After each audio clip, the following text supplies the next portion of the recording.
El KGB ha sido una de las más eficientes agencias de seguridad de todo el mundo. El KGB, el Comité para la Seguridad del Estado de la Unión Soviética de los primeros años, fue disuelto en 1991. Esta plaza moscovita, justo enfrente de los cuarteles generales del KGB, se llamaba Dzerzhinsky, en honor del primer jefe de seguridad bolchevique. Ahora ha vuelto a llamarse Lubianka, su nombre original.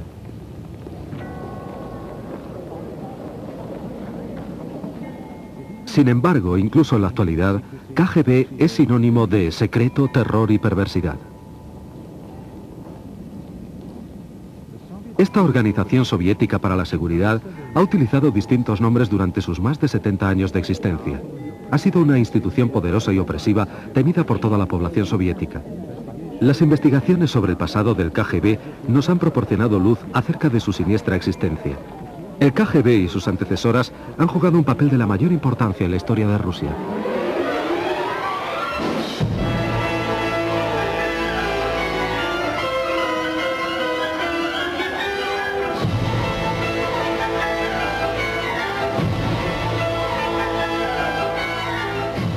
La historia del KGB. Los primeros años.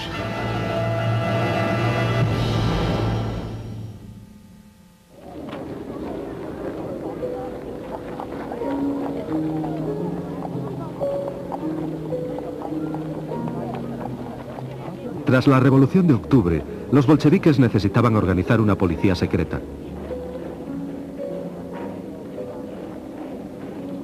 Su partido era pequeño e impopular y parecía obvio que podría perder el poder tan rápidamente como lo había conseguido.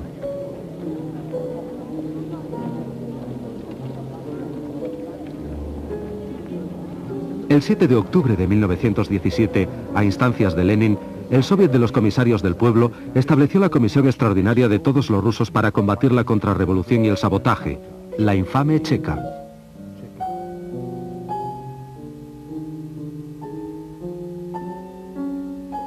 Félix Dzerzhinsky fue nombrado presidente de la misma.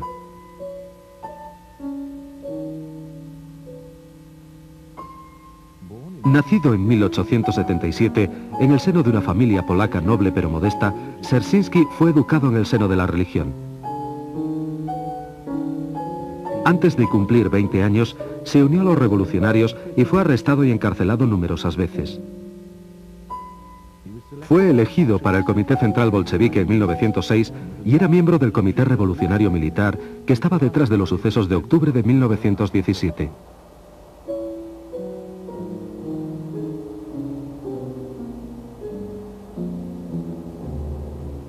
Dzerzhinsky creía apasionadamente que la causa bolchevique debía triunfar a cualquier precio. Se le conocía como el más honesto caballero de la revolución y también como el inquisidor general.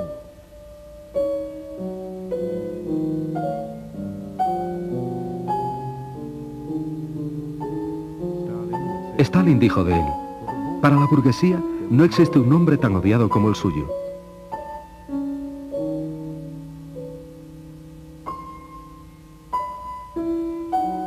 El presidente de la Checa casi no tenía equipo de ayudantes ni agentes de confianza.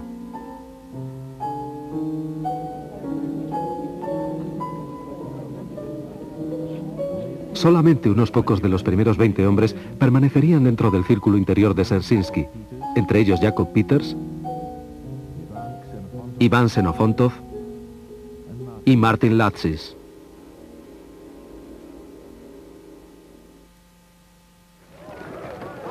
Los bolcheviques asignaron a la Checa misiones de extrema importancia.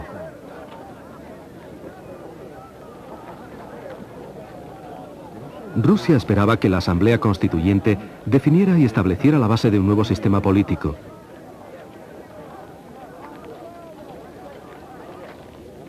Muchas personas confiaban que así se podría acabar con el poder de los bolcheviques. Las facciones contendientes se preparaban para la lucha en el Parlamento.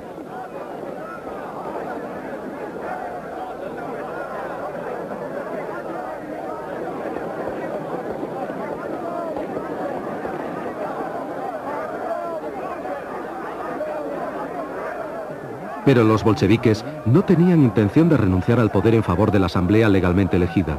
En diciembre de 1917, los agentes de la Checa arrestaron a los miembros de la Unión para la Defensa de la Asamblea Constituyente.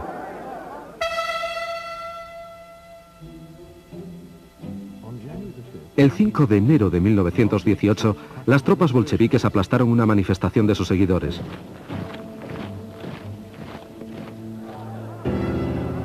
La asamblea se reunió en el Palacio Tauride.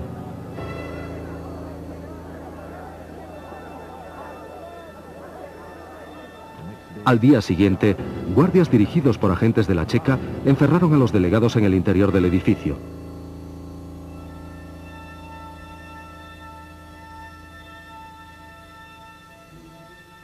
Esa noche, dos delegados, Andrei Singariov y Fidor Kokoskin, que habían sido arrestados anteriormente, fueron brutalmente asesinados por guardias rojos borrachos.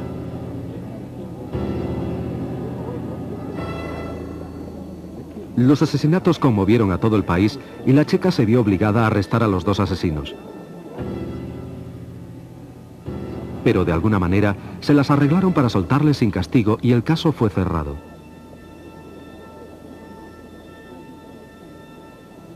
Este incidente representó una muestra de los sucesos que a continuación iban a desarrollarse. Poco a poco, la Checa adquirió una gran soltura en manipular a las multitudes y causar muertes violentas. Pero la situación de los bolcheviques era precaria. En febrero de 1918, la República Soviética estaba al borde de la derrota militar. Petrogrado estaba amenazado seriamente.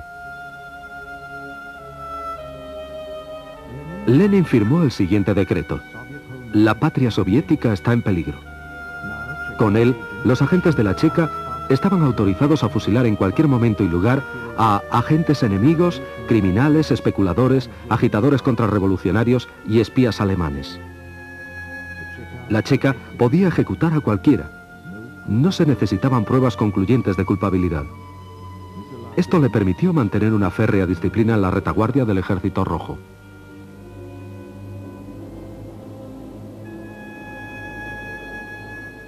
Algunos de los ejecutados eran criminales que no representaban ningún peligro para el régimen bolchevique. La gran mayoría eran oponentes políticos, un peligro mucho mayor para la revolución. El verano de 1918 fue un periodo particularmente violento en la lucha de los bolcheviques hacia el poder absoluto. Y una vez más, la Checa jugó un papel clave. El 4 de julio, se reunió en Moscú el quinto Congreso de los Soviets. La Izquierda Socialista Revolucionaria, un partido político dirigido por María Spiridonova, criticó duramente a los bolcheviques. La Checa tomó represalias. El 6 de julio, Yakov Blyunkin, un miembro del partido de la Izquierda Socialista Revolucionaria, que era también agente de la Checa, asesinó al conde Mirbach, embajador de Alemania. Lenin acusó a la Izquierda Socialista Revolucionaria de intentar provocar una guerra contra Alemania.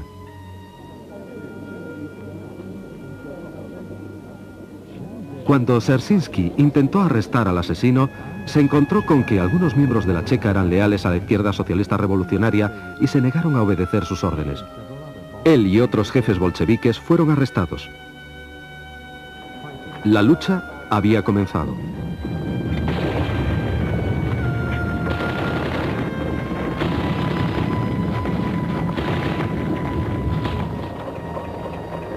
La suerte contra los socialistas revolucionarios estaba echada.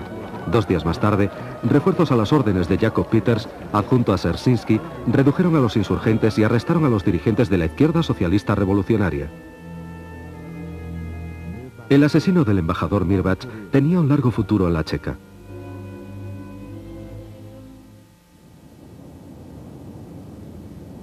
Como resultado de la revuelta de julio, los bolcheviques se hicieron fuertes en el poder, pero todavía no estaban seguros.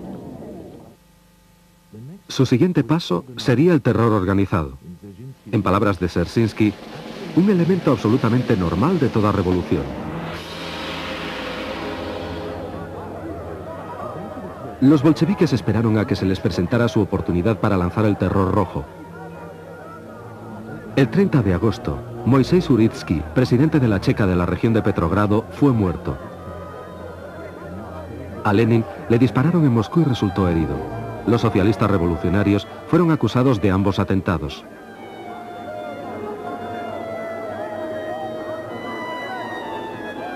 La respuesta fue tan rápida y tan bien organizada que muchos historiadores creen que los asesinatos fueron orquestados por la Checa.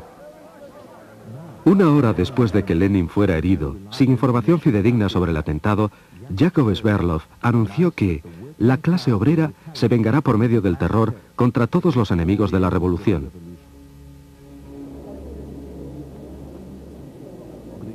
Gregory Zinoviev, presidente del Soviet de Petrogrado, dijo: la burguesía puede matar a varias personas. Nosotros podemos eliminar a una clase entera.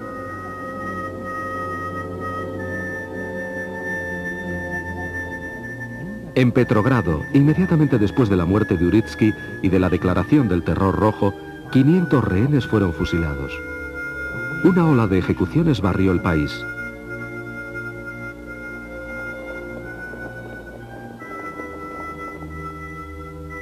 Ahora, las unidades locales de la Checa, compuestas exclusivamente por bolcheviques, eran extremadamente eficientes.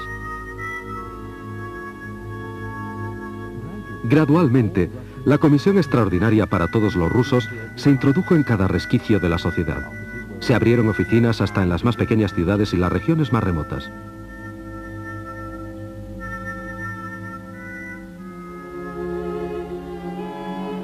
En febrero de 1919, Mikhail Kedrov dirigía el Departamento Especial para la lucha contrarrevolucionaria y el espionaje en el ejército y en la marina.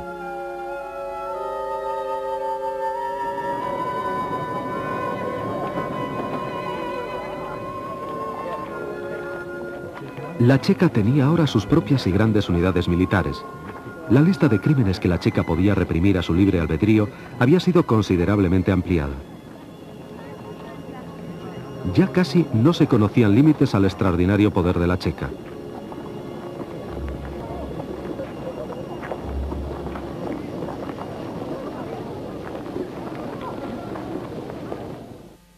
A principios de 1919, Dzerzhinsky y Stalin inspeccionaron conjuntamente el frente del Este. Estuvieron de acuerdo en la importancia de la policía secreta y se daban cuenta de su enorme potencial. Pero el miedo a la Checa no había conseguido paralizar todavía a los enemigos políticos de los bolcheviques.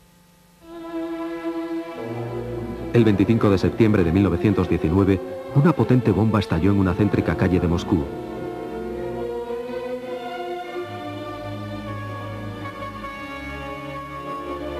La carga, de 25 kilos, destruyó el edificio donde el comité del partido de Moscú se encontraba reunido en conferencia.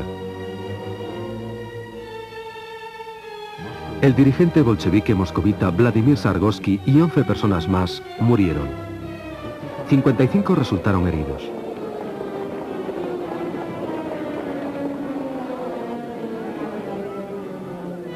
Trotsky y Kamenev ensalzaron a los muertos.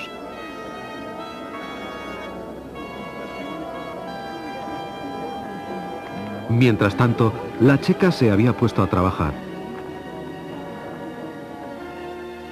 Al principio, Dzerzhinsky sospechó que el partido Izquierda Socialista Revolucionaria y el Centro Nacional eran responsables de la bomba. Cientos de miembros de las dos organizaciones que ocupaban diversos cargos fueron fusilados inmediatamente.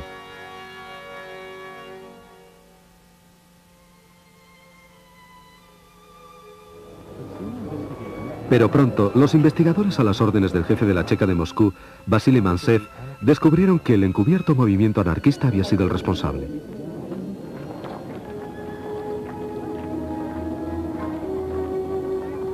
Al cabo de 2 semanas, pisos francos, imprentas clandestinas y talleres de explosivos fueron descubiertos y eliminados. Nadie puso en tela de juicio las ejecuciones injustas. La mayoría de los miembros de la Checa ni siquiera las consideraron un error.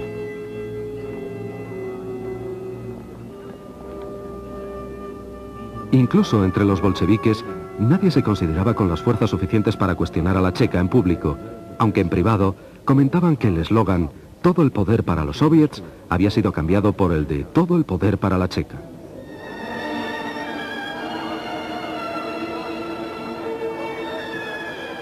Sin embargo, muchos creían que todo esto estaba justificado por la peligrosa situación militar y política de los soviets. Las victorias de la guerra civil resultaban muy costosas.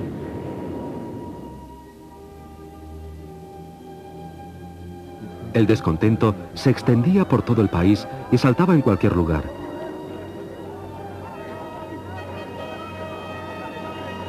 Los bolcheviques llamaban a estos brotes conspiraciones contrarrevolucionarias. Lenin asignó nuevas e importantes misiones al férreo Félix, que aunque todavía dirigía la Checa, se había convertido además en comisario del pueblo para asuntos internos.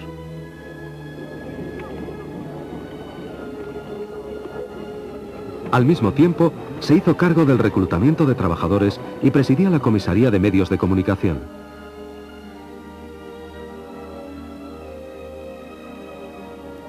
Los guardias fronterizos fueron también subordinados a la Checa.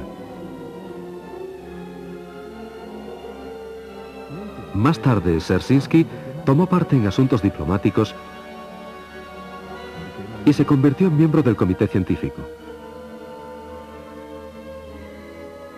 Todos los asuntos importantes del Estado eran controlados por su servicio secreto.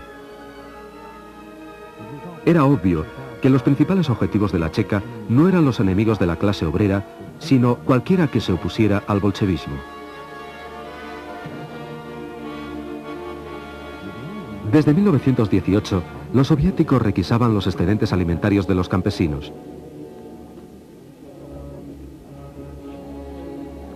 Unidades armadas especiales de la Checa, las unidades de los alimentos, se encargaban de esta misión y frecuentemente saqueaban todas las provisiones de un pueblo.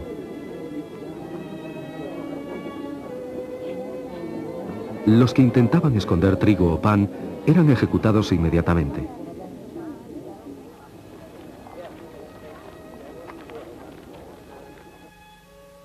Las revueltas campesinas se hicieron frecuentes. En 1920 y 1921, los campesinos de la región de Tambov, conducidos por Alexander Antonov, iniciaron una guerra de guerrillas contra los bolcheviques.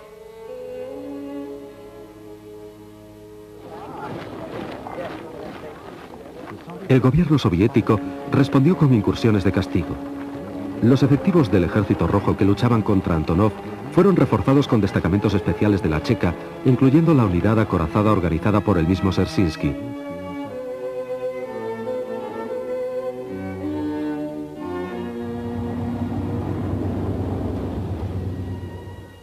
Se tomaron como rehenes a las familias de los rebeldes. Se estableció una red de campos de concentración a través de toda la región. A los grupos de guerrilleros que no se rindieron se les exilió o fusiló.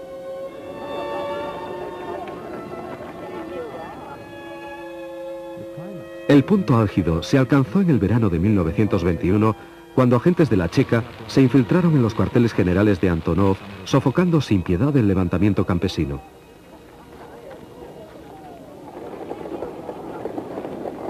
Ese mismo año, los bolcheviques reprimieron también la otra amenaza a su poderío, la revuelta de los marineros de la base naval de Kronstadt.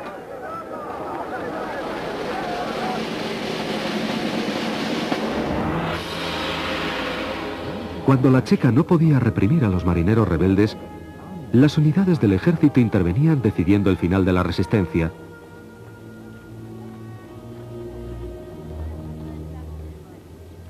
Y la Checa remataba el trabajo. Muchos rebeldes fueron fusilados, otros fueron encarcelados o exiliados.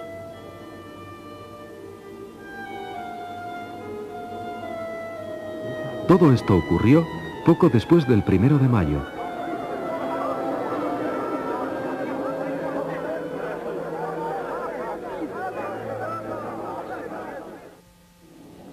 En 1921, Rusia atravesó una espantosa hambruna que causó la muerte de 5 millones de personas. La gente de la región del Volga llegó a comer hierba. Como se ha demostrado, se llegó incluso al canibalismo.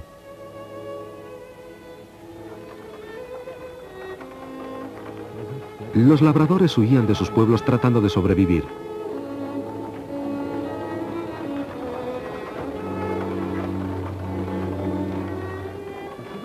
El mundo civilizado estaba conmovido y se dispuso a prestar ayuda. Anatole France donó su premio Nobel para combatir la carestía. Se fundó la Administración Americana de Socorro para llevar alimentos a Rusia.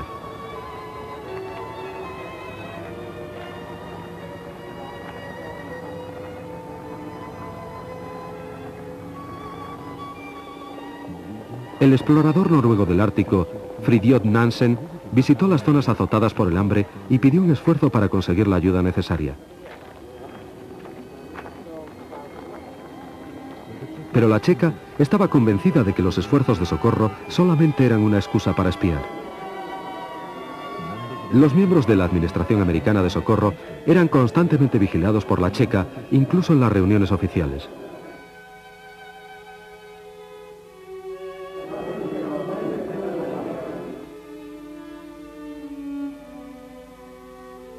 Muchos fueron detenidos. La Iglesia Ortodoxa rusa, dirigida por el patriarca Tijón, recogió donativos para los hambrientos campesinos.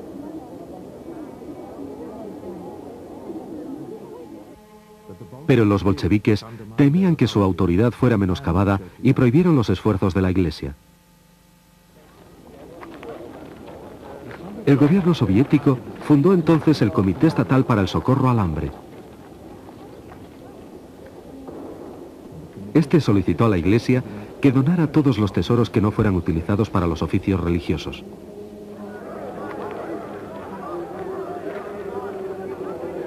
En realidad, esto representaba una maniobra auspiciada por la checa para adueñarse de todas las posesiones de la Iglesia.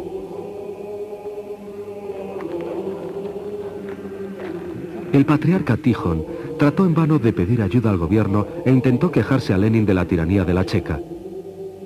Él no conocía la carta de Lenin dirigida a todas las autoridades locales, apremiándoles a cerrar todas las iglesias y matar a tantos clérigos como fuera posible.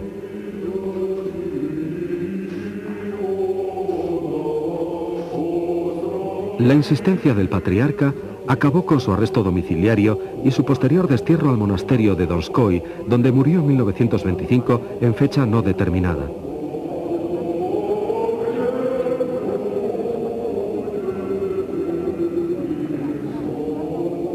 Desde aquel momento, la Iglesia Ortodoxa quedó prácticamente controlada por el Estado. Tras 8 años de dominio bolchevique, la mayoría de las iglesias habían sido desacralizadas o destruidas.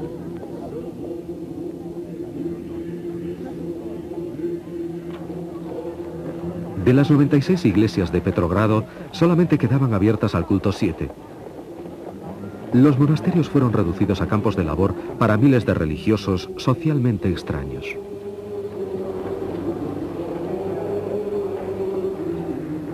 La tesorería del Estado absorbió los bienes de la Iglesia, valorados en millones de rublos oro, pero que sin embargo no fueron utilizados para aliviar el hambre. Los bolcheviques favorecieron otras empresas. Un tren especial de la Checa fue enviado desde Moscú a Siberia. Transportaba a agentes dirigidos por el mismo Dzerzhinsky para requisar alimentos.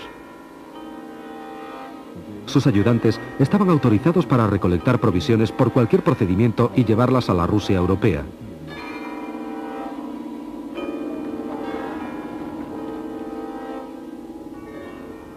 Cuando Dzerzhinsky volvió de su viaje por el pan en febrero de 1922, ya no era el jefe de la Checa, sino el presidente de la agencia política principal, la GPU, creada en el seno del Comisariado Popular de Asuntos Internos, la NKVD.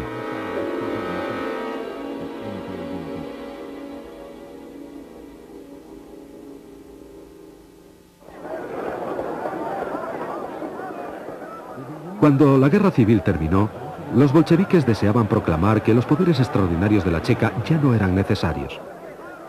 La administración política era lo más importante.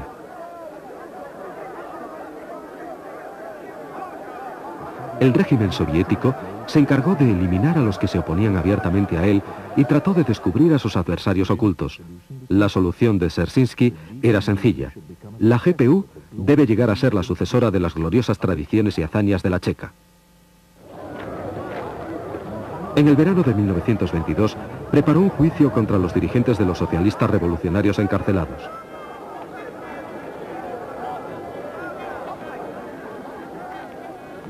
Fue precursor de los juicios para la galería que Stalin llevó a cabo en los años 30.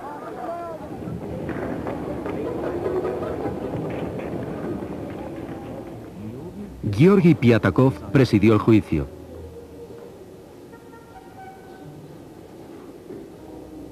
Nikolai Krylenko y Anatoly Lunacharsky fueron los acusadores. Los asistentes al alto tribunal eran en su mayoría agentes de la GPU vestidos de paisano.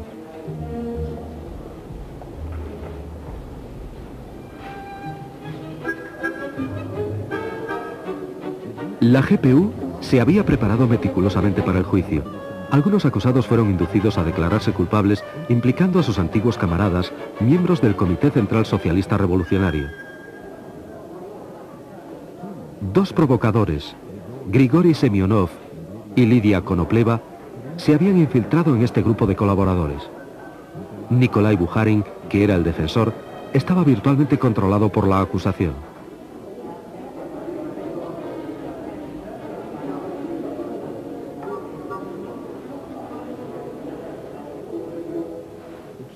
Las acusaciones, que iban desde provocar la guerra civil hasta la intentona de asesinato de Lenin, no tenían base. Sin embargo, Krylenko solicitó la pena de muerte.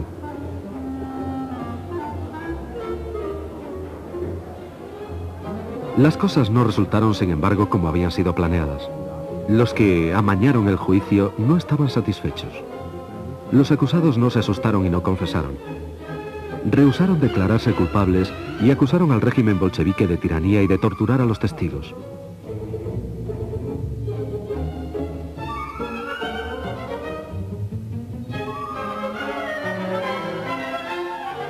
El gobierno no se atrevió a sancionar la pena capital.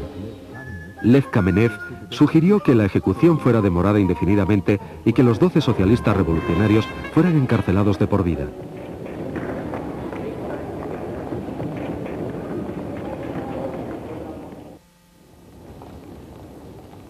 Los socialistas revolucionarios resultaron un grave compromiso para la GPU, que había tenido mayor éxito con las actividades de la Comisión para la Mejora de la Vida de la Infancia, creada en 1921 y que había sido dirigida por el incansable Dzerzhinsky. De acuerdo con el comisario popular de Educación Lunacharsky, Dzerzhinsky creía que el comisariado de educación era inadecuado y necesitaba la experiencia de la Checa.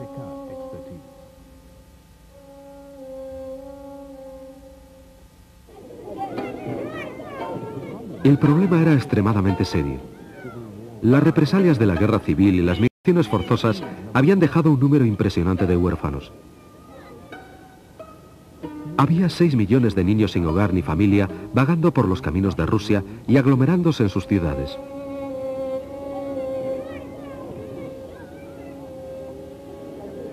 Los objetivos de la Checa al fundar esta comisión eran no solo mejorar las condiciones de vida de la infancia, sino disminuir a su vez la delincuencia infantil. Se construyeron orfelinatos especiales en toda Rusia bajo la supervisión de la Checa GPU. Les dieron amparo, ropas, comida y educación elemental. Pero lo más importante era que los niños pasaban a estar controlados.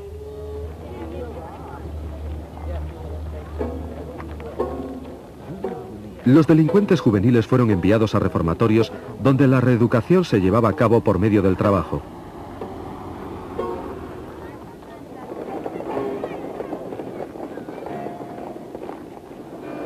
El reformatorio más famoso se llamaba Félix Dzerzhinsky y estaba dirigido por Anton Makarenko.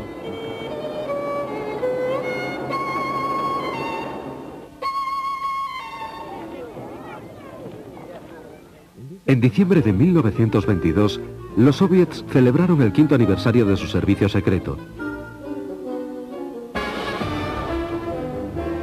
Los mejores soldados de la GPU desfilaron en la Plaza Roja y se celebró una gran fiesta en el Teatro Bolshoi, en la cual Mikhail Kalinin se dirigió al público con estas palabras.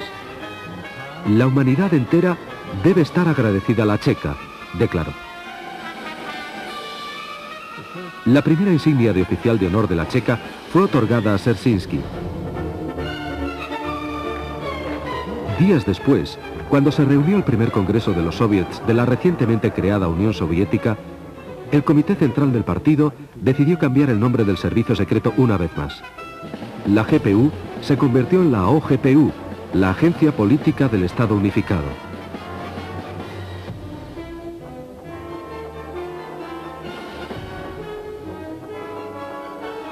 Esta organización debía vigilar no solamente a Rusia, sino a toda la Unión Soviética.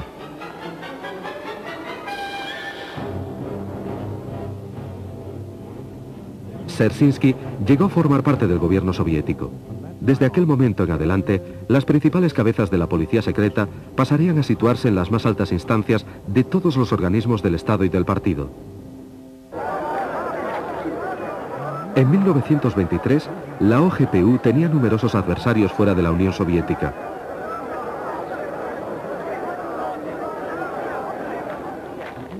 El enemigo recurrió con frecuencia a atentados terroristas. El distinguido diplomático soviético Vlakov Borovsky fue tiroteado a quemarropa en Lausanne. En Rusia, la OGPU, famosa por sus métodos terroristas, deploró el asesinato y organizó una protesta pública contra el asesinato político.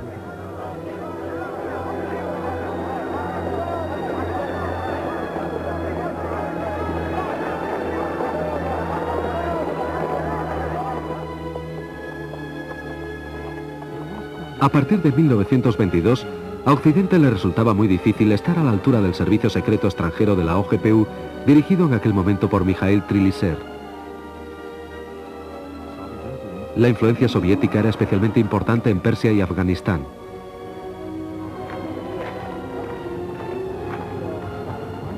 Pero el principal objetivo de la OGPU estaba dentro de la propia Unión Soviética.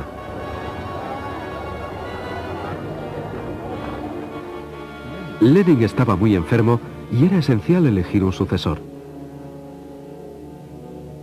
Al mismo tiempo que las luchas internas del partido se hacían más intensas, Lev Trotsky, Nikolai Bukharin, Lev Kamenev,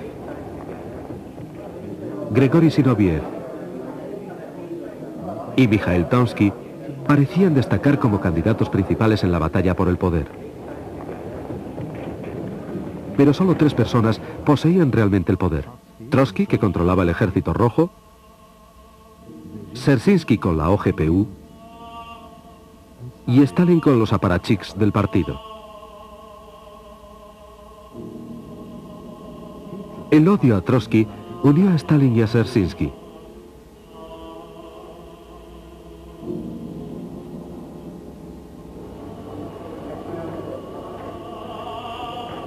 En diciembre de 1923, Dzerzhinsky llegó a decretar que los seguidores de Trotsky eran enemigos del partido, sin lugar alguno posible en la OGPU.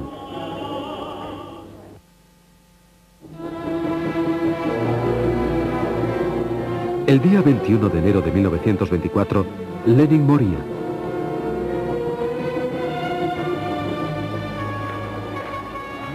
Durante los 6 días siguientes, mientras la muchedumbre soviética lloraba al dirigente bolchevique, el Comité Central del partido decidía quién se haría cargo del poder en el futuro.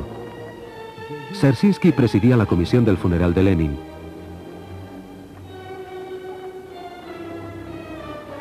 Cinco días después, pasaba a ocuparse del Soviet Supremo de Economía Popular sin haber renunciado a su puesto principal de jefe de la OGPU. Stalin continuaba siendo secretario general del partido bolchevique. Lenin se había opuesto abiertamente, pero con la ayuda de la OGPU, su testamento y sus últimas disposiciones fueron ocultados a la organización del partido y a sus miembros.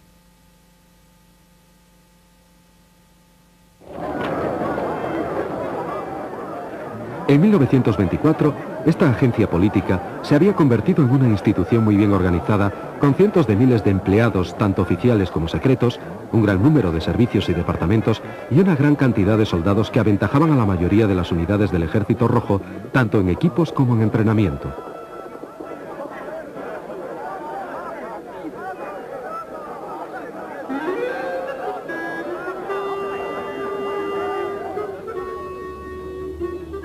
El presupuesto anual de la OGPU, incluyendo a los guardias fronterizos y a las unidades militares, era de 4 millones de rublos oro.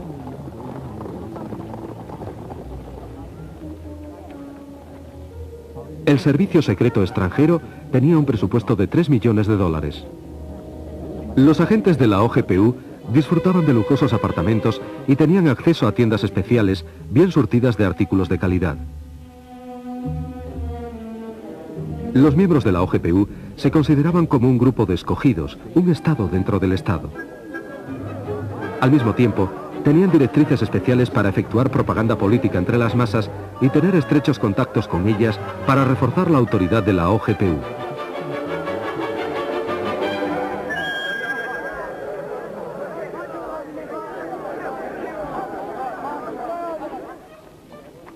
Dirigidos desde arriba, muchos organismos soviéticos suministraban auxilio a las distintas unidades de la OGPU. Podía considerarse como la indestructible conexión entre el pueblo y el servicio secreto.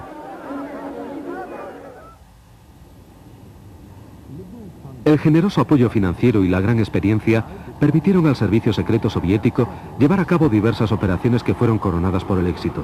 Una de las más famosas fue la detención en 1924 de Boris Savinkov, un viejo y duro enemigo de los soviets.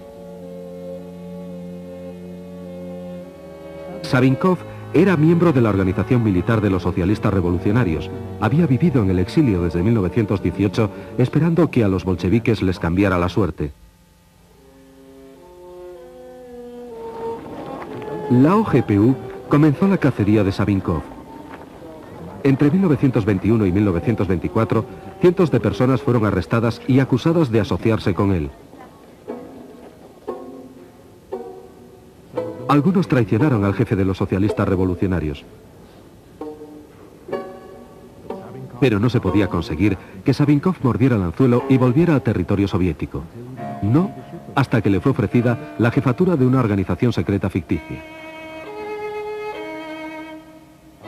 El jefe del contraespionaje de la OGPU, Artur Artusov, supervisó la operación, cuyo nombre secreto era Sindicato 2. El agente de la OGPU, Andrei Fedorov, viajó al extranjero simulando ser un antibolchevique.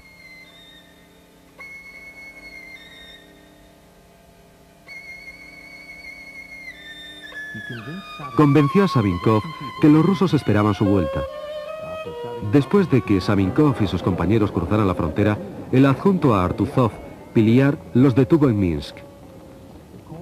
El tribunal emitió un veredicto sensacional. Savinkov no fue ejecutado, sino condenado a 10 años de prisión.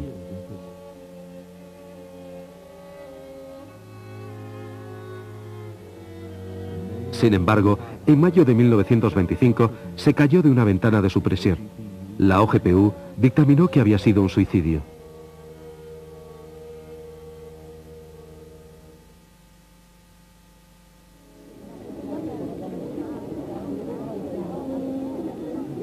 A lo largo de 1925, Stalin reforzó su posición. Su maniobra más importante fue cesar a Trotsky como jefe del Ejército Rojo.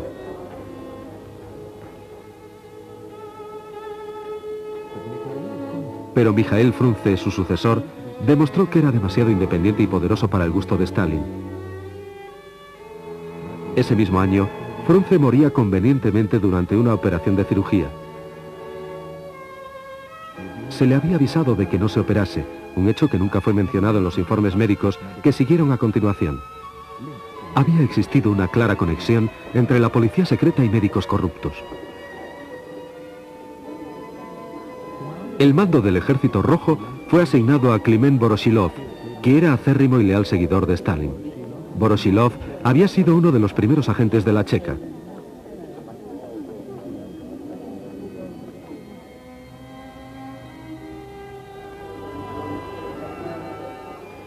En 1925 tuvo lugar otra lucha intestina por el poder en el seno del partido. Con el firme soporte de Dzerzhinsky, Sergei Kirov se convirtió en secretario de la organización del partido de la ciudad de Leningrado. Sustituyó a Grigori Zinoviev, jefe de la nueva oposición, y estaba resuelto a comprobar la creciente influencia política de Stalin.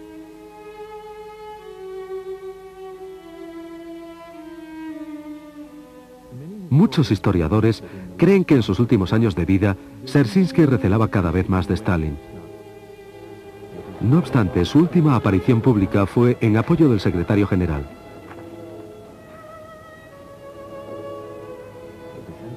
En el pleno del comité del 20 de julio de 1926 se mostraría crítico ante los oponentes de Stalin, Georgi Piatakov y Lev Kamenev. Inmediatamente después de su discurso, Dzerzhinsky sufrió un colapso. El médico acudió a atender al enfermo bastante tarde. 2 horas después, Dzerzhinsky moría en brazos de su subordinado, Abram Belenki.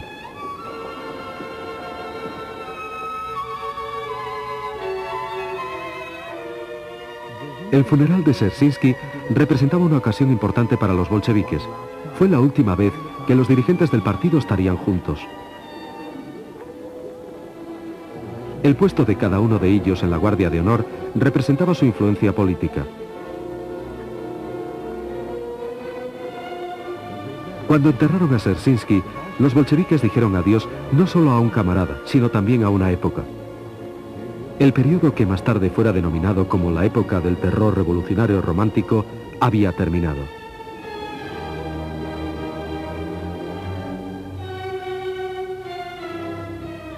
El 30 de julio de 1926, Vyacheslav Meszynski se convertía en presidente de la OGPU. Meszynski había nacido en 1874. Se licenció como abogado en la Universidad de San Petersburgo y se afilió a los bolcheviques en 1902. Después del golpe de octubre, Meszynski fue nombrado comisario popular de finanzas y después cónsul general en Berlín. En 1919 fue transferido a la Checa y llegó a ser posteriormente adjunto a Dzerzhinsky.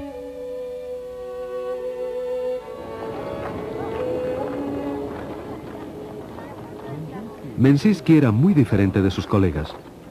Provenía de la inteligencia, era experto en física, química, le gustaba la astronomía y hablaba 20 lenguas. Era también un caballero, lo que parecía ser un serio inconveniente para una persona de su posición. Trotsky lo describió como un hombre en la sombra.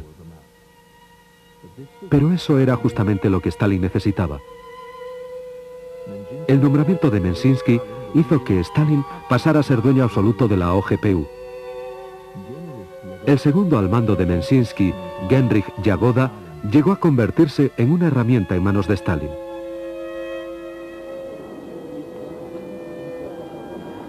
Stalin forjó su reino de terror utilizando a cada paso a la OGPU.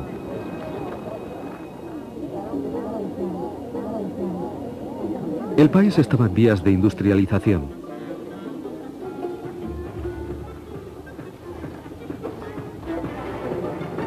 Los grandiosos planes y los caprichosos plazos de tiempo eran imposibles de alcanzar.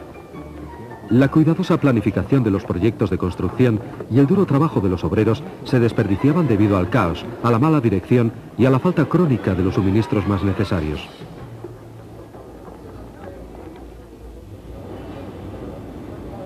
El partido no podía acusar de ello a sus ineptos e inexpertos directores rojos. En su lugar, los bolcheviques buscaron otras cabezas de turco. La OGPU encontró una solución. El desarrollo industrial era lento debido al sabotaje de los especialistas burgueses, etiqueta que fue colocada a los ingenieros veteranos que no tenían un pasado bolchevique. Un grupo de ingenieros experimentados de la cuenca carbonífera del Donets fue detenido en 1928, acusados falsamente de actividades contrarrevolucionarias. El caso Shatki, elaborado por la OGPU, fue uno de los primeros juicios para la galería.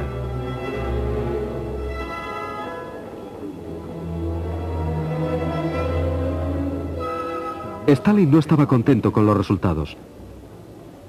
Solamente 16 de los 58 acusados se declararon culpables.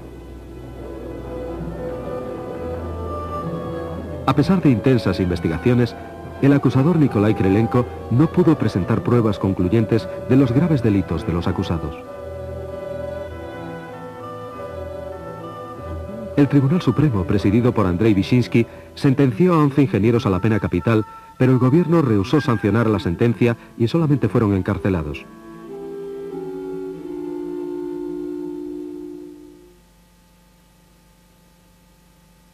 Durante 2 años, Krylenko y la OGPU montaron un nuevo caso. Ahora aparecieron saboteadores en todas las industrias soviéticas. Todas las empresas fueron purgadas. Todos los miembros de la oposición del partido y aquellos que no tuvieran un pasado proletario estaban perdidos. Juzgados en tribunales populares, eran remitidos a las comisiones de la OGPU y enviados a campos de trabajo y de concentración.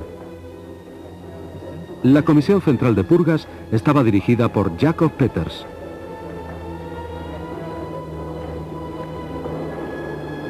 Más tarde, en los años 30, el figurado e inexistente partido industrial, el Prompartilla, fue cargado con las culpas. La OGPU corrigió sus primeros errores. Solamente había esta vez 8 acusados. Muchos de ellos confesaron humildemente falsos crímenes y fueron testigos de la acusación. El profesor Leonid Radmin, el supuesto dirigente del Prompartilla, y los otros 7 acusados habían sido forzados por la OGPU para que confesaran.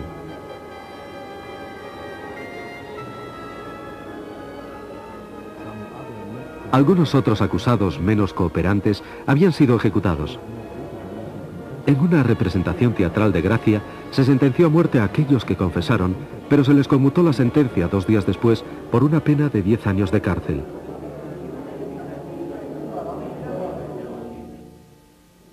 Al mismo tiempo, los campesinos rusos fueron sometidos a duras represiones. La primera etapa de colectivización que Stalin llevó a cabo comenzó en 1928. Millones de campesinos que no deseaban ir a las granjas colectivas fueron represaliados. Los kulaks, o campesinos ricos, fueron exiliados. Cualquier labrador podía ser considerado un kulak. Estas acciones de represalia fueron disfrazadas como lucha contra los kulaks.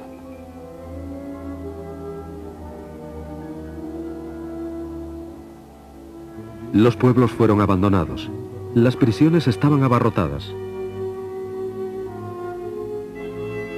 Stalin concibió un nuevo plan: utilizar a trabajadores forzados para construir el socialismo.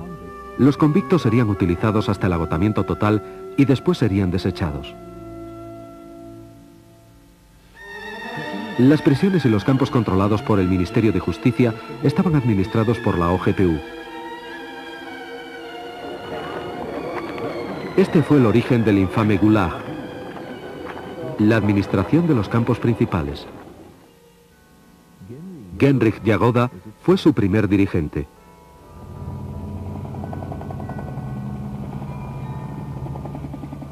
Solovki fue el campo de pruebas del Gulag. En 1923 se inauguró un campo de concentración modelo en la zona del monasterio Solovetsky. Desolado y en ruinas, estaba situado en unas islas a 40 kilómetros de la costa del frígido Mar Blanco. Durante los 6 meses de invierno no había contacto con tierra firme.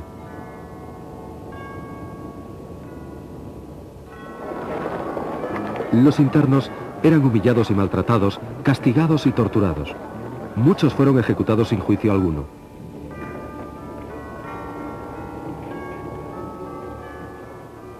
Los principios económicos en que se basaba el Gulag fueron puestos a prueba en Solovki: conseguir el máximo esfuerzo de trabajo al mínimo costo. En 1926, el campo de Solovki consiguió una producción de madera valorada en 63.000 rublos. En 1929, esta cifra se había elevado a 3,5 millones de rublos. Un año más tarde, llegaba a los 10 millones.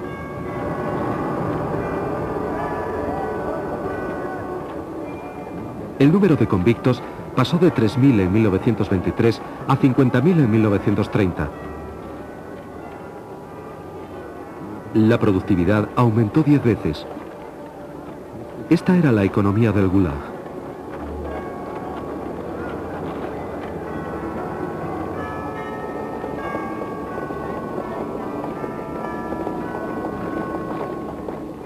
Pero la empresa maderera, incluso a escala gigantesca, no tenía un gran impacto político. Stalin deseaba un proyecto monumental que se pudiera llevar a cabo fácilmente y a poco costo, que arrojara unos resultados impresionantes.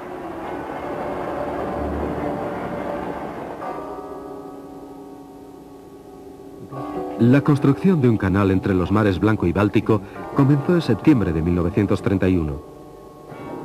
Miles de sentenciados serían sacrificados en este gigantesco proyecto supervisado por la OGPU.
Los bolcheviques se dieron cuenta enseguida que tenían que conservar el poder que habían conseguido en octubre de 1937.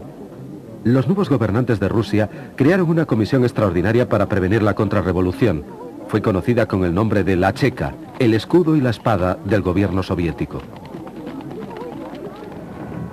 Al cabo de una década, toda la resistencia había sido aplastada. Los que no estaban de acuerdo con el nuevo régimen fueron muertos, forzados a emigrar o deportados a campos de concentración. Para conseguir las ambiciosas metas de Stalin, Rusia debería pagar un precio muy elevado. Su visión del socialismo requería el trabajo de millones de esclavos. La Organización para la Seguridad del Estado, conocida como la Administración Política del Estado Unificado, OGPU, comenzó desde 1922 a cambiar su misión de eliminación de la oposición a suministrar trabajadores forzados para la construcción del infame Gulag.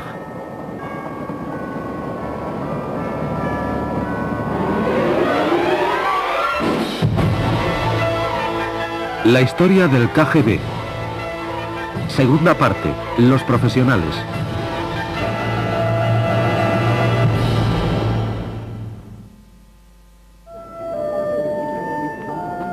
El primer gran proyecto de la OGPU, un canal entre los mares Blanco y Báltico de poco valor práctico, debía demostrar al mundo el impresionante potencial soviético. El canal de Belomor cruzaba el árido terreno de la Rusia del Norte.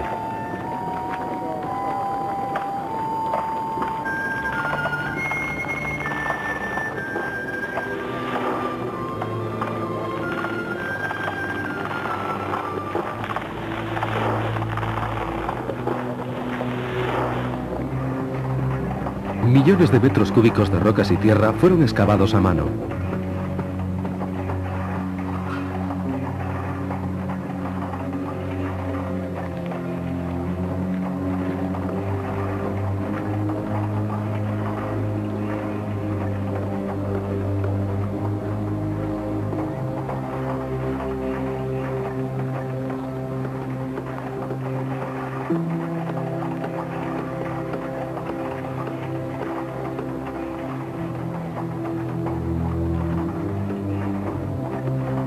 Docenas de diques y pantanos fueron construidos en menos de 20 meses. Incluso los noticiarios cinematográficos oficiales fueron testigos de estos horrores. Alexander Solzhenitsyn estimó la mortandad de los trabajadores forzosos en 1 millar de personas al día. Al cabo de un año, un número enorme de obreros había perecido, solo para ser sustituidos a continuación.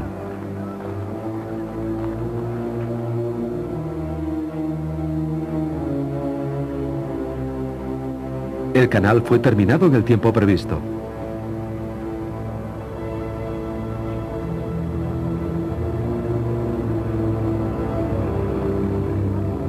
Los dirigentes de la OGPU se lo comunicaron orgullosamente a Stalin antes de la celebración del 1 de mayo de 1933.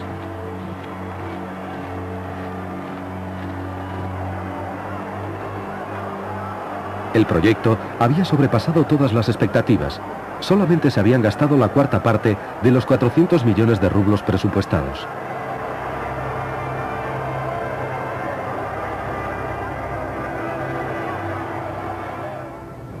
En julio, Stalin, Voroshilov y Kirov viajaron a lo largo del canal de Belomor.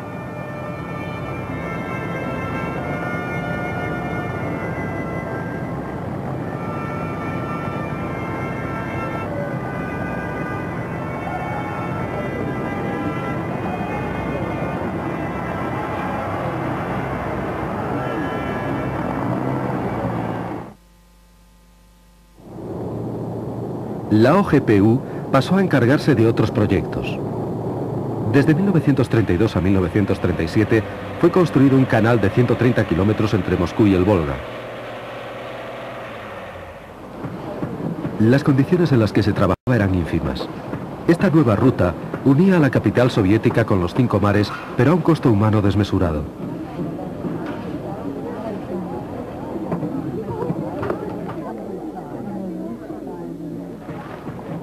La construcción ferroviaria se hizo posible gracias a los trabajos forzados.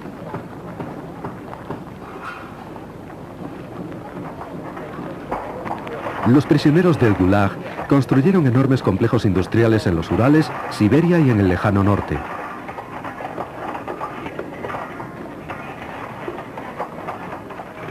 Los convictos ayudaron a construir el metro de Moscú, una maravilla de la ingeniería.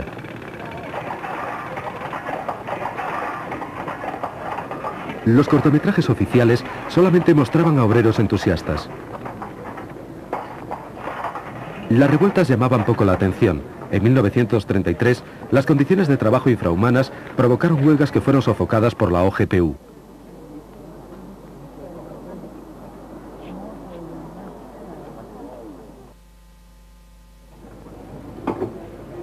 La seguridad soviética deseaba tener el control total de la población. La emisión de pasaportes domésticos en 1932 fue uno de los primeros pasos. Solo aquellos que tenían todos sus papeles en regla pudieron obtener la documentación. La más ligera irregularidad en el historial de una persona era motivo de prisión. Ahora el gobierno podía también supervisar y limitar los viajes.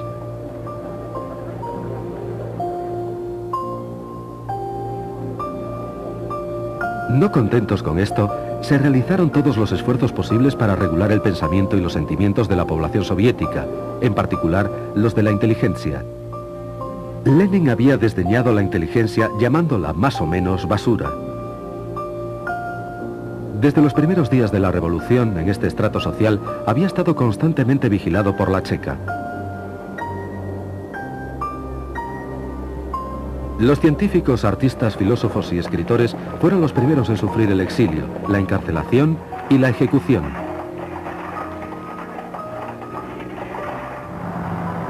En 1922, la OGPU deportó a 200 prominentes intelectuales. Los que permanecieron en Rusia tuvieron que soportar un peligro manifiesto. Con frecuencia, los agentes de la OGPU se ganaban falsamente la confianza de intelectuales eminentes. Por ejemplo, en 1921, el agente Yakov Agranov se hizo pasar por amigo del poeta Nikolai Gumilyov mientras apañaba una acusación contra él. Gumilyov fue denunciado por traidor y fusilado.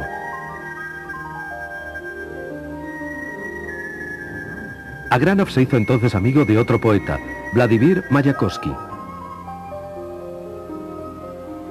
En 1931, Mayakovsky supuestamente se suicidó.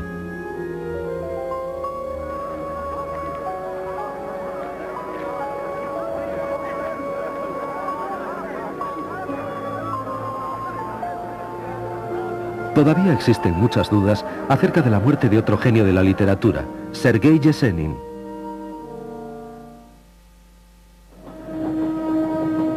El escritor Máximo Gorki estaba también muy estrechamente vigilado por la OGPU. En 1928, Gorki aceptó en su residencia de Italia una invitación del gobierno soviético para volver a su patria. El delegado jefe de la OGPU, Jendrik Jagoda, asumió la responsabilidad personal del éxito de la vuelta a Rusia y de su simultánea reeducación.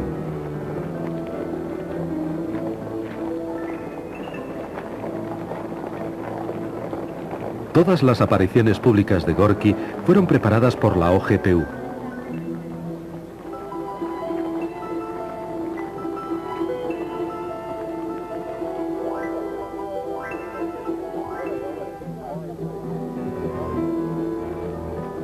La gente que le rodeaba, incluyendo su cocinero y su jardinero, fueron seleccionados y controlados por la policía secreta. Se tomaron grandes trabajos para que la realidad soviética le pareciera idílica a Gorki. Se le permitió vivir con lujo. Stalin dio, en su honor, su nombre a buques, calles y ciudades, y le ofreció destacados puestos oficiales, incluyendo el de comisario de la educación. Stalin esperaba que Gorki le manifestara su gratitud escribiendo un libro que alabara al dirigente soviético. De hecho, el régimen soviético ya había sido elogiado por algún eminente escritor occidental invitado a la Unión Soviética, entre ellos Bernard Shaw y Henry Barbus. Misteriosamente, Barbus falleció de repente en Moscú poco después que se publicase su libro en el que alababa a Stalin.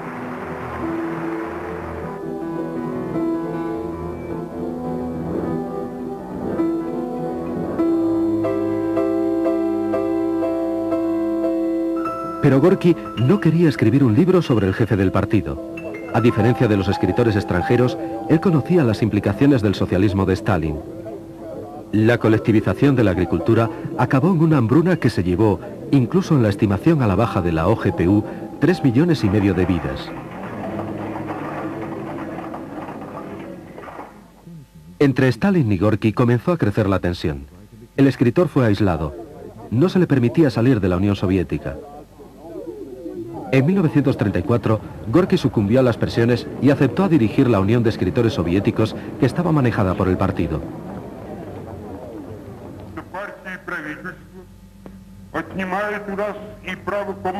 El partido y el gobierno hacen que no sea precisa la necesidad de que unos manden a otros. En su lugar, nos garantiza el derecho a la enseñanza. Enseñar significa intercambiar experiencias, solo eso.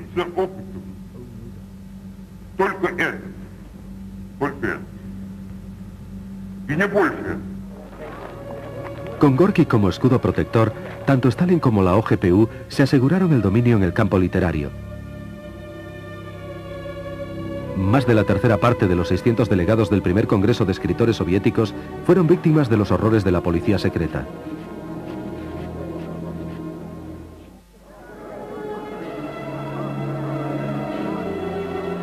En 1936, Gorki murió. De acuerdo con las fuentes oficiales, la negligencia de sus médicos fue la causa de su muerte, pero los historiadores opinan que la culpa fue de la OGPU. Stalin y la policía secreta atribuían regularmente la responsabilidad de sus crímenes a personas totalmente inocentes. 1934 fue un año de cambio. A principios se celebró el 17º Congreso del partido. Más tarde fue llamado el Congreso de los Vencedores, en el que, por supuesto, había existido unidad interna y ausencia de disensión. El Congreso fue un éxito para Stalin y su camarilla, pero no había sido un éxito fácil. La elección del Comité Central del partido fue por votación secreta. Sergei Kirov, apoyado por los obreros, obtuvo la mayoría. Se emitieron 4 votos contra Kirov y 289 contra Stalin. Estas cifras fueron ocultadas al Congreso.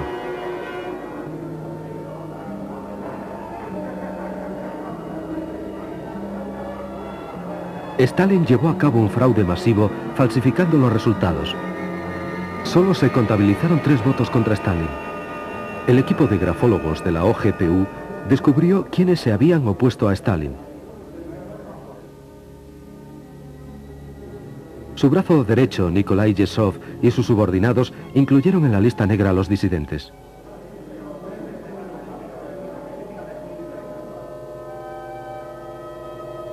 Poco tiempo después, el presidente de la OGPU, Vyacheslav Mesinsky, murió. Fue enterrado con honores. Su equipo y muchos miembros del partido sospecharon que había sido envenenado por su adjunto, Yagoda. Stalin acusó de la muerte de Mesinsky a los seguidores de Trotsky. Genrikh Yagoda fue nombrado nuevo presidente. En 1934, Yagoda tenía 43 años. De aprendiz de grabador, había llegado a convertirse en un revolucionario profesional. Su boda con la nieta de Yakov Sverdlov le había asegurado un rápido ascenso en la jerarquía del partido. Se había afiliado a la Checa en 1920. Como adjunto de Mesinsky, había supervisado todas las operaciones domésticas de la OGPU. Stalin nunca puso en duda la lealtad de Yagoda. Este recibió el control no solo de la OGPU, sino también de la policía, de la Guardia Fronteriza, de los campos de concentración, prisiones y bomberos, todos ellos subordinados a una organización de reciente creación. El Comisariado Popular de Asuntos Interiores, la NKVD. La información pública acerca de las actividades de la NKVD estaba restringida. Se efectuaron llamamientos recabando el apoyo popular para la NKVD.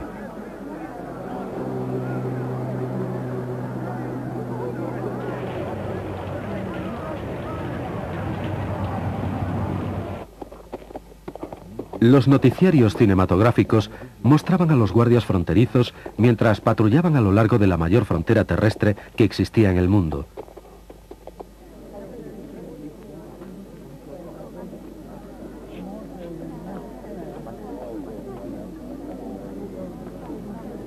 Todas las demás actividades permanecían secretas. Una de las primeras acciones de Yagoda fue establecer conferencias especiales, organismos punitivos con autoridad para firmar sentencias de muerte sin llegar a ver al acusado.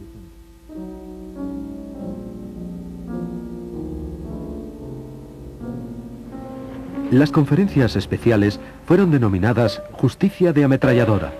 El genocidio de la policía estatal alcanzó todavía mayores proporciones y revistió mayor intensidad. Stalin necesitaba un pretexto para lanzar la más gigantesca campaña de terror de la historia. El 1 de diciembre de 1934 lo consiguió por fin. Sergei Kirov fue herido mortalmente en los cuarteles generales del partido en Leningrado.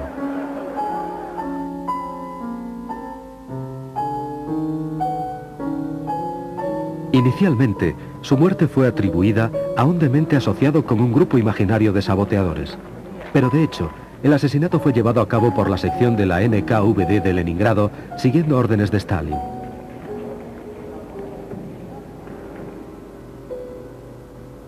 Las pruebas de que un matón de la NKVD había sido el autor de los disparos desaparecieron cuando todos los posibles testigos del asesinato fueron ejecutados. Posteriormente, Stalin acusaría a sus principales oponentes políticos, Grigori Zinoviev y Lev Kamenev, de la muerte de Kirov.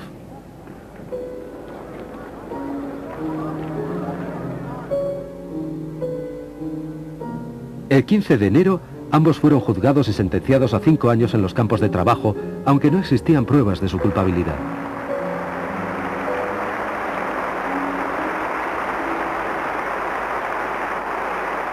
La época del terror había comenzado.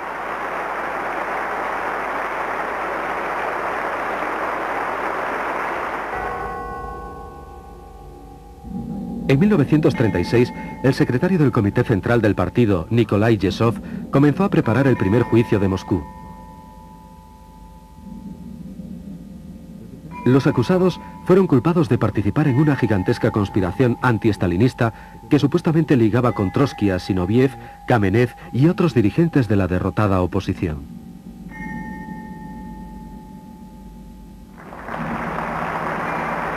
El juicio de agosto de 1936 terminó con la pena de muerte para todos los acusados.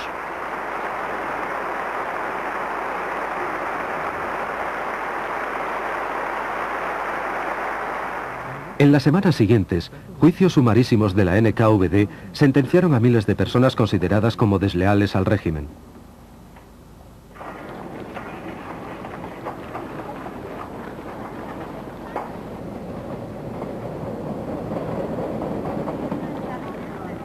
Muchos comunistas extranjeros que vivían en la Unión Soviética fueron arrestados.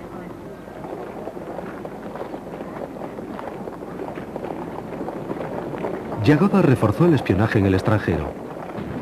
La Guerra Civil Española dio a los agentes de la NKVD la oportunidad perfecta para deshacerse de los miembros disidentes del comunismo internacional.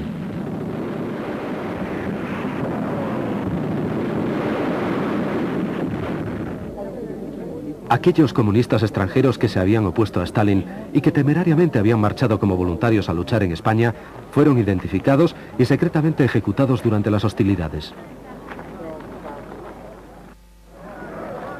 En la segunda mitad de 1936, obedeciendo una orden de Stalin, la NKVD se preparó para el segundo juicio de Moscú.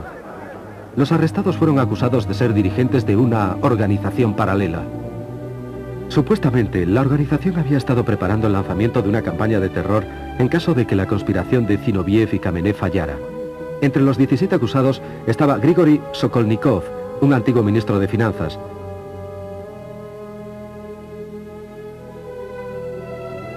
Georgi Piatakov, que fue uno de los jefes de la industria pesada. Karl Radek, el famoso periodista, y otros. El 30 de junio de 1937, 30 personas completamente inocentes fueron fusiladas en los sótanos de la NKVD.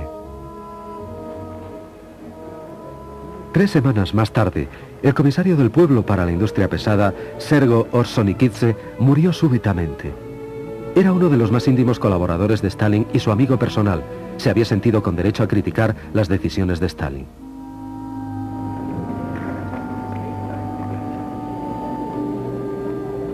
La ausencia de Yagoda en el funeral de Orsonikidze demostró públicamente la pérdida de su influencia.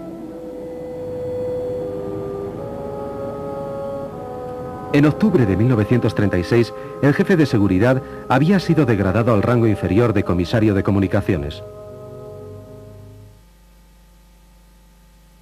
Nikolai Yesov se convirtió en la nueva cabeza de la NKVD. Un alcohólico crónico estaba físicamente incapacitado, era patológicamente cruel y tenía pasión por cantar.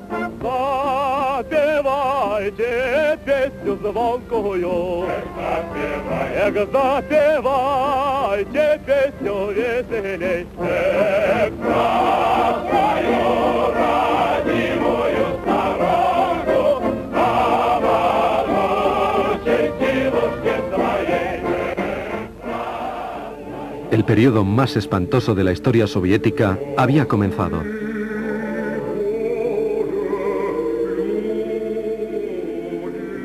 El viejo equipo dirigente de la NKVD se convirtió en la primera víctima de Yakov. Casi todos los oficiales de alta graduación de la policía secreta fueron convocados a Moscú. No regresarían jamás. Yesov diezmó los cuadros del servicio secreto militar soviético. En 1937, el legendario viejo alias general Grishin, alias Jan Bersin, jefe de la administración del Servicio Secreto Militar del Ejército Rojo, que estaba prestando servicio en España, fue llamado a la Unión Soviética, donde fue ejecutado. Al mismo tiempo, la NKVD eliminó a docenas de sus propios espías. Cadáveres sin identificar fueron encontrados en los oscuros callejones de París, Génova y otras ciudades. En junio de 1937, el terror golpeó al alto mando del Ejército Rojo. Los más distinguidos oficiales de alta graduación, Tukhachevsky, Yakir, Uborevich, Eidemann, Kork y otros, fueron acusados de conspiración antisoviética y ejecutados. Menos de un año después, los oficiales que juzgaron a Tukhachevsky y a sus compañeros fueron a su vez eliminados. El jefe supremo de la Fuerza Aérea, Yakov Alnis, el jefe de ejército del Extremo Oriente, Vasily Blyuker, el jefe de la región militar de Leningrado, Pavel Divenko, y el mariscal Alexander Yegorov perecieron juntamente con decenas de millares de oficiales de diversa graduación y posición. El éxito de esta purga fue celebrado en una reunión para conmemorar el 20º aniversario del aparato de seguridad soviético que había comenzado con la Checa, continuó con la OGPU y estaba ahora encarnado en la NKVD. El acontecimiento se conmemoró el 20 de diciembre de 1937 en el Teatro Bolshoi. Anastas Mikoyan dijo: "Cada ciudadano de la Unión Soviética es un empleado de la NKVD". El aniversario fue celebrado también en todo el país.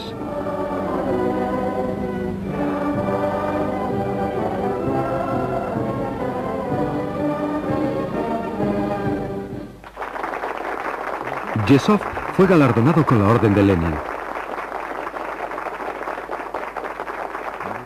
Unidades militares, empresas industriales e incluso maquinarias fueron llamadas en su honor como él. Con devoción fanática hacia Stalin, Yezhov redobló sus esfuerzos. Las purgas de 1937-38 alcanzaron hasta los más fieles a Stalin. Entre ellos, el comisario de justicia Nikolai Krylenko y el que fuera un destacado miembro de la Checa, Josif Jünslicht. Uno de los héroes de la Revolución de Octubre, Vladimir Antonov Osenko, fue llamado de su destino diplomático y fusilado, al igual que el antiguo presidente de la NKVD, Yagoda.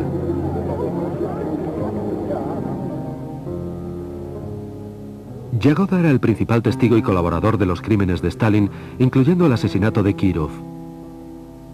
Cuando a Stalin le fue imposible evitar las sospechas públicas del asesinato, hizo recaer la culpa en la NKVD dirigida por Yagoda.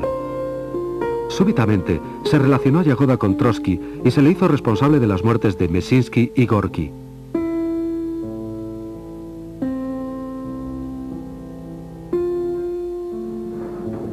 Yagoda se convirtió en uno de los principales acusados del tercer juicio de Moscú.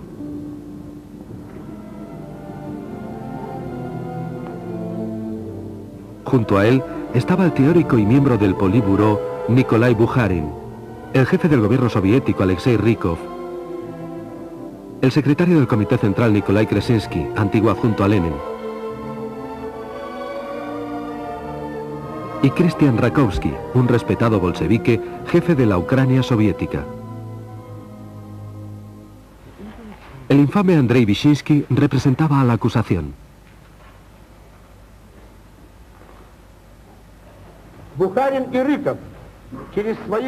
Bukharin, Rykov y sus cómplices han estado suministrando sistemáticamente información a diversos servicios secretos extranjeros.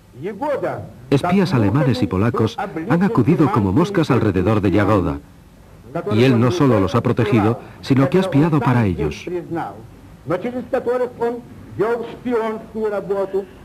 Como fiscal, Vyshinsky se basaba en denuncias en lugar de hacerlo en hechos probados. La NKVD se encargaba de forzar las confesiones. Sus agentes empleaban las más espantosas torturas sin necesidad de autorización.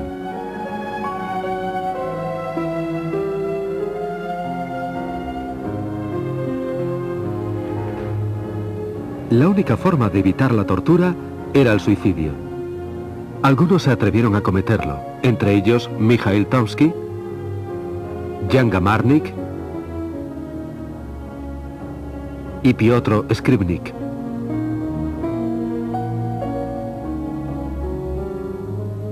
Bukharin, Rykov y los otros acusados del tercer juicio de Moscú fueron condenados. Todos fueron pasados por las armas como enemigos del pueblo.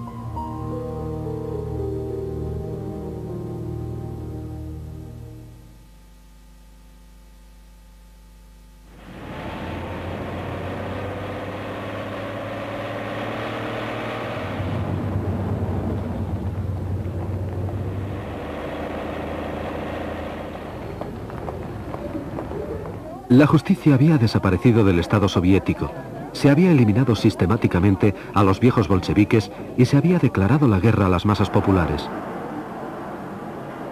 El futuro de cada individuo era peligrosamente incierto. La NKVD podía arrestar a cualquiera en cualquier parte y a cualquier hora.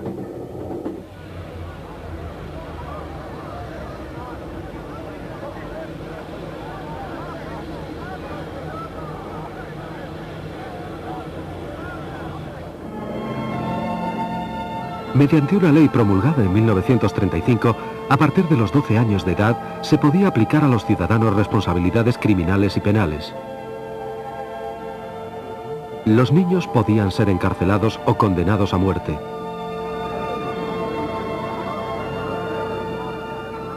Los horrores de la política de terror de Yezhov fueron denunciados en Occidente.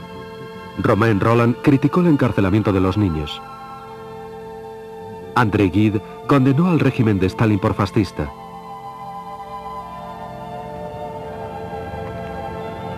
Incluso Herbert Wells, que siempre había simpatizado con la causa soviética, no pudo ya seguir emitiendo juicios favorables a la misma. Pero Stalin todavía tenía aliados. Leon Feuchtwanger, que visitó la Unión Soviética en 1937, escribió una oda al dirigente soviético. Mi primera impresión es la de que Stalin es una persona sencilla.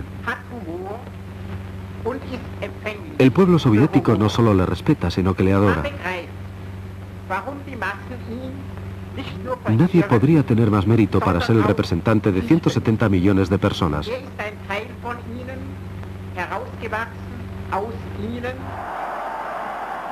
Feuchtwanger era uno de los que creía que el socialismo era el remedio de los problemas del mundo moderno. Él prefería a Stalin mucho antes que a Hitler.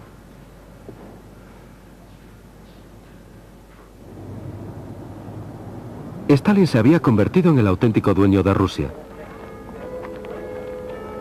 Para él, el terror era una herramienta de uso común para la administración del Estado. Pero necesitaba nuevos ejecutores porque ya iba siendo hora de eliminar a los testigos de sus más recientes crímenes.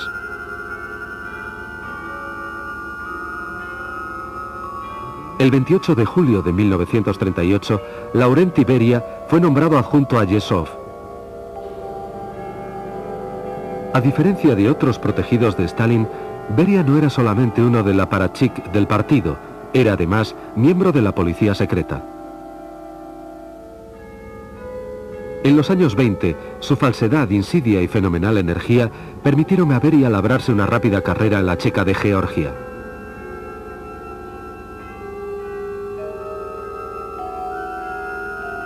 No había cumplido todavía los 30 años cuando había conseguido ya ser su presidente. En 1929 fue nombrado plenipotenciario de la OGPU para toda Caucasia.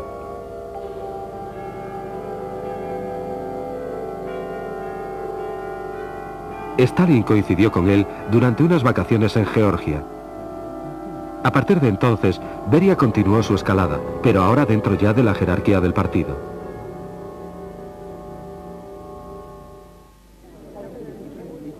En 1931 fue nombrado primer secretario del partido en Georgia y en solo 5 años pasó, en palabras de Stalin, a establecer el orden propiamente dicho en la República.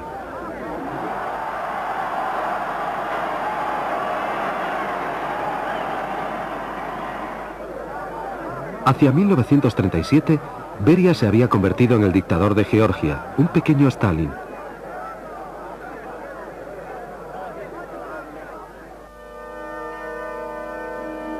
Se deshizo de todos sus oponentes, entre ellos del favorito de Stalin, Néstor Lakova, dirigente de la autonomía de Abjasia.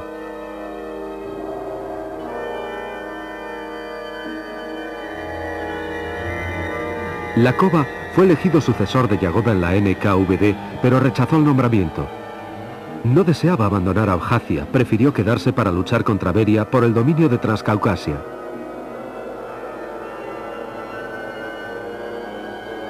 En 1936, Beria le envenenó en el curso de una comida.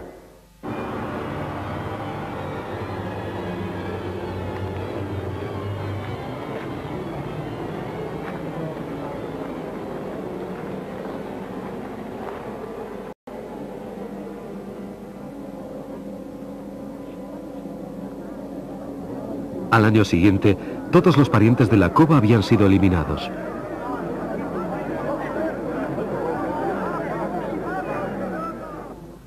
Cuando Stalin llamó a Beria a Moscú, este fue a verle sin ningún tipo de vacilación.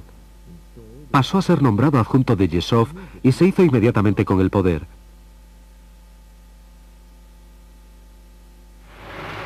El 9 de diciembre de 1938, la prensa anunció su nombramiento como jefe de la NKVD.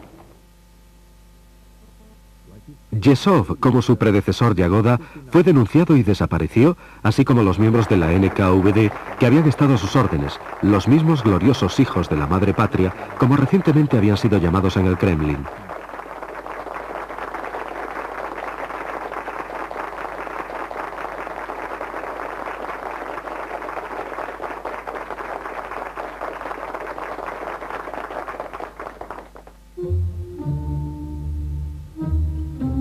Beria anunció un clima político más templado.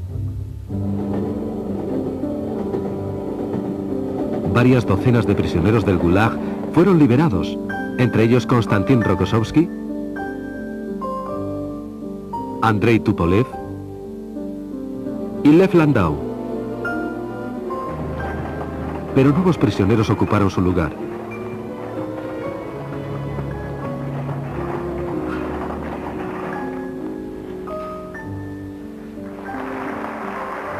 Entre las últimas víctimas de Stalin estaba su reciente favorito, el jefe del Komsomol, Alexander Kosarev.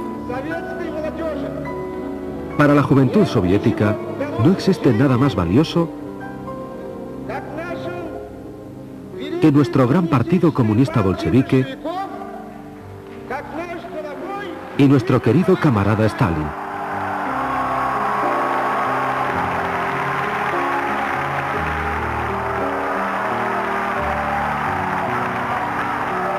Kosarev, el espíritu de la lealtad, fue repentinamente condenado porque el Komsomol había fallado a la NKVD no entregándole enemigos. En noviembre de 1938, Beria en persona fue a arrestarle a su casa. 3 meses más tarde, Kosarev fue ejecutado.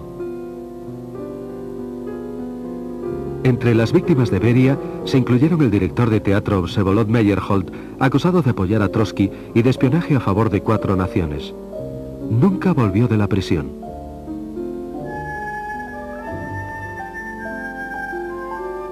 Su mujer, la actriz Zinaida Reich, fue acuchillada hasta la muerte por los asesinos de la NKVD. El periodista Mikhail Kolstov y el escritor Isaac Babel fueron acusados de actividades antisoviéticas y protrotskistas y fueron fusilados. Antes de su ejecución, la NKVD los había interrogado intentando obtener pruebas que incriminaran a otros intelectuales. Al escritor Boris Pasternak, a Yuri Olesha, a Ilya Ehrenburg y al compositor Dmitri Shostakovich. La policía secreta preparó otro juicio para la galería.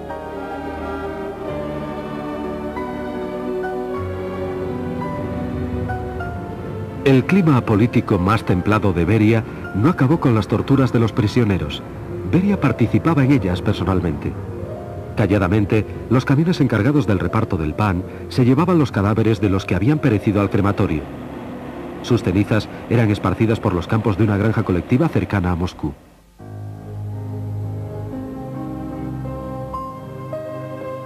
En 1940, Beria supervisó personalmente la operación para asesinar a Trotsky, el enemigo más odiado de Stalin. La NKVD reclutó a Ramón Mercader.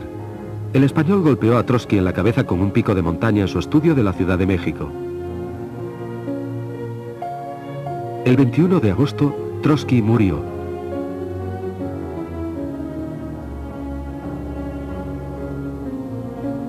Después de que Mercader hubiera cumplido 20 años de prisión en una cárcel de México, le fue otorgada la Estrella de Oro de Héroe de la Unión Soviética. Murió en Cuba en 1978 y fue enterrado en Moscú con el nombre de Ramón Ivanovich López.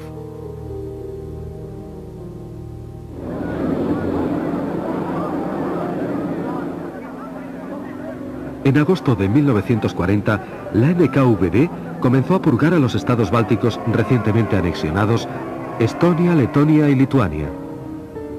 En octubre, todos los sospechosos de albergar sentimientos antisoviéticos fueron exiliados.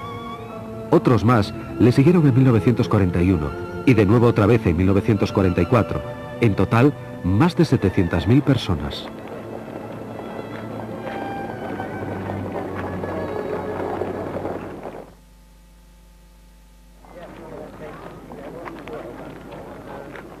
La Unión Soviética estaba al borde de la guerra. El servicio secreto militar era el área de responsabilidad del comisario de defensa Semyon Timoshenko, pero era Beria quien tenía la información más actualizada sobre la próxima invasión nazi. Él y Stalin fueron los responsables de la catástrofe militar de 1941. Stalin rehusó enterarse de los planes de ataque de Hitler y Beria ignoró intencionadamente la evidencia que en aquellos días iba en aumento.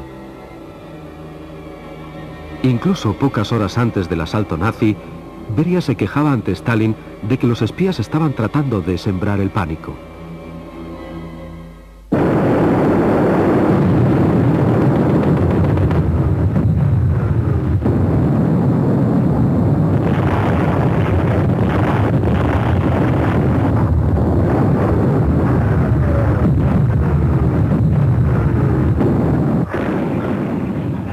La guerra trajo consigo más trabajo para la NKVD, pero ello no cambió sus métodos.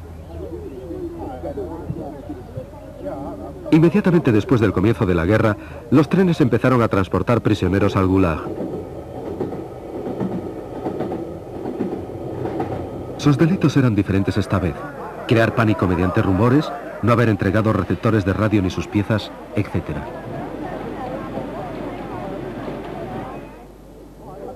También se encarceló a soldados que habían sobrevivido a asedios.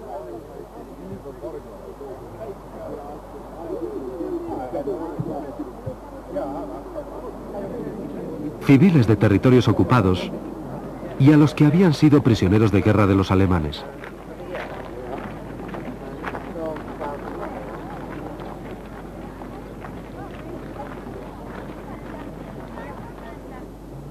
Grupos étnicos enteros del interior de Rusia fueron acusados de colaboración con los alemanes.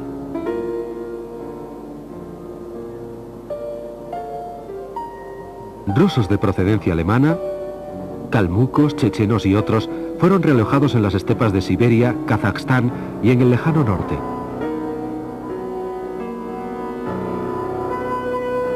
Fueron seguidos en 1944 por los tártaros de Crimea.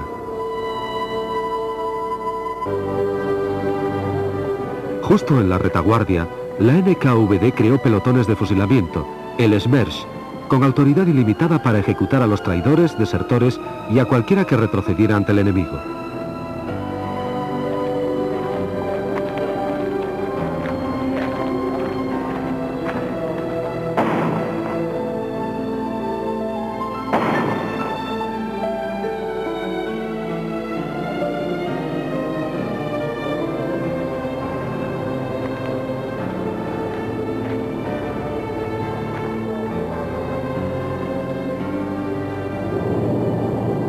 La NKVD también tenía unidades de combate.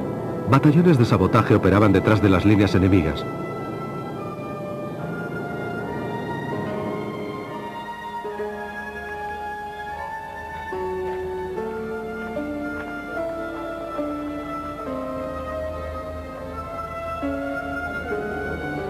La NKVD dirigía grupos de resistencia y unidades de guerrilla en los territorios ocupados por el enemigo.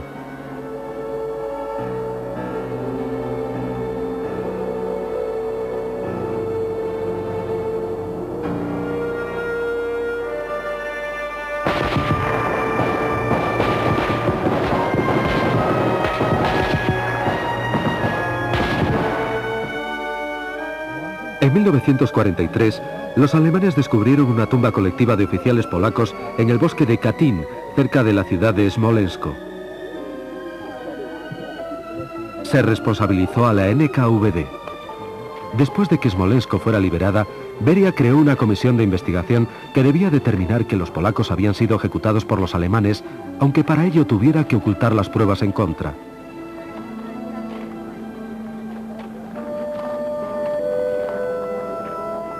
En aquellos momentos, los aliados occidentales no deseaban poner en peligro sus relaciones con la Unión Soviética y pasaron por alto el caso. Solamente documentos recientes de los archivos de la NKVD demuestran, más allá de toda duda, que los oficiales polacos fueron asesinados en 1940 por orden directa de Beria.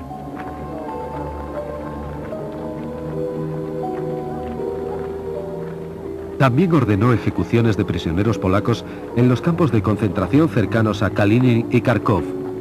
Un total de más de 22.000 oficiales polacos murieron. Cuando la guerra se acercaba a su final, había más de 2 millones de prisioneros de guerra alemanes en Rusia. La NKVD tenía que utilizar esta fuente de mano de obra. Pero solo representaba una fracción de los trabajadores forzosos que se emplearon en los proyectos de construcción más urgentes y difíciles. La mayoría eran convictos soviéticos. Su número aumentaba constantemente.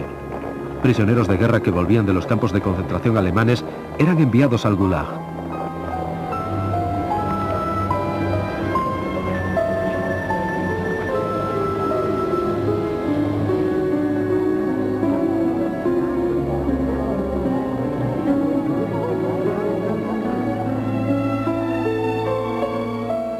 Stalin dirigía a Beria y a sus oficiales. A Beria se le concedió las órdenes de Lenin y de la Bandera Roja. Por el realojamiento de las naciones del Cáucaso y de Crimea, recibió la mayor recompensa de un jefe militar, la Orden de Suvorov. También fue nombrado héroe del trabajo socialista.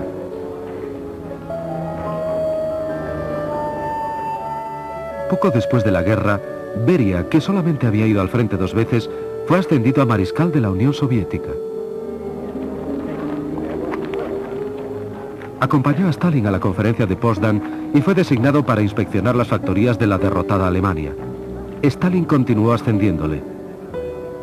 En 1946, Beria concentraba su trabajo en el Politburó y en el Ministerio de Asuntos Exteriores.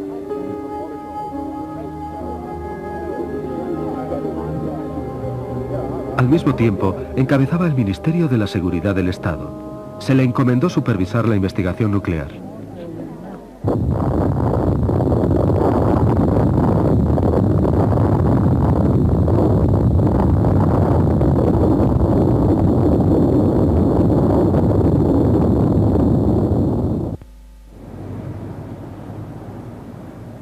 El terror continuó con la ayuda de los fieles subordinados de Beria.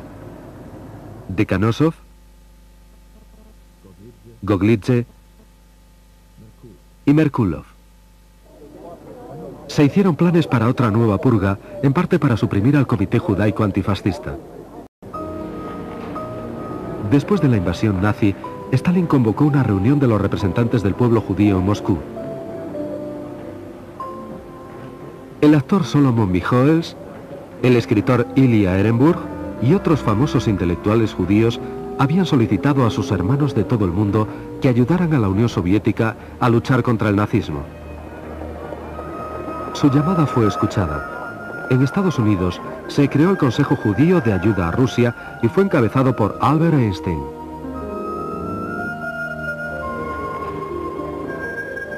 Después de la guerra el comité ya no era necesario.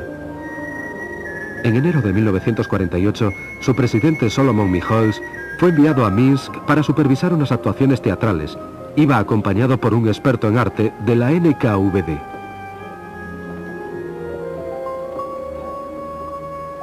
Michoels nunca volvió de aquel viaje. Murió en un accidente de coche. Muchos otros miembros del comité fueron arrestados. Algunos murieron durante los siguientes 3 años de interrogatorios. El resto fueron ejecutados en 1952. En los últimos años 40, Beria se preparaba para ampliar su poder. Pero sus propósitos se vieron dificultados cuando su más íntimo aliado, Georgi Malenkov, perdió su puesto de secretario del Poder Central al tiempo que el favor de Stalin.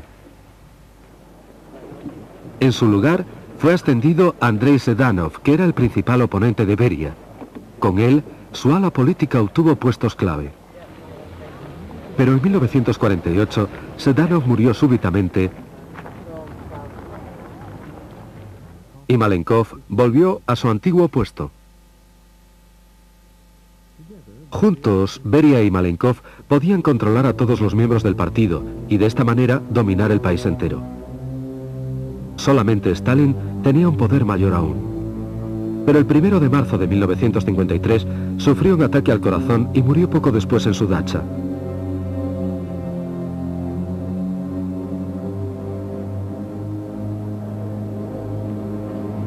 9 de marzo, Beria pronunció un discurso de alabanza en el mausoleo de Lenin, dejando caer que él sería el siguiente jefe del partido. Beria intentó consolidar su poder. Nombró a Malenkov presidente del Consejo de Ministros. A una sugerencia suya, el personal de la seguridad del Estado y la policía fueron unificados bajo el mando del Ministerio de Asuntos Exteriores, dirigido por Beria. Beria planeaba eliminar a sus rivales de élite del partido: Molotov, Voroshilov, Kaganovich, Mikoyan, Bulganin y Khrushchev, y secretamente puso a sus hombres en alerta.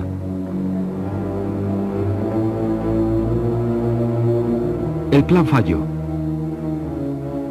Dos diputados de Beria, Sergei Kruglov e Iván Serov, le traicionaron e informaron a Nikita Khrushchev del golpe que se preparaba. Khrushchev se adelantó a Beria y consiguió enseguida el apoyo de todos los dirigentes del Comité Central, en particular de Malenkov y Georgy Zhukov, adjunto al ministro de Defensa. Por orden de Khrushchev, Beria fue arrestado en el Kremlin el 26 de junio de 1953. Medio año más tarde, fue ejecutado.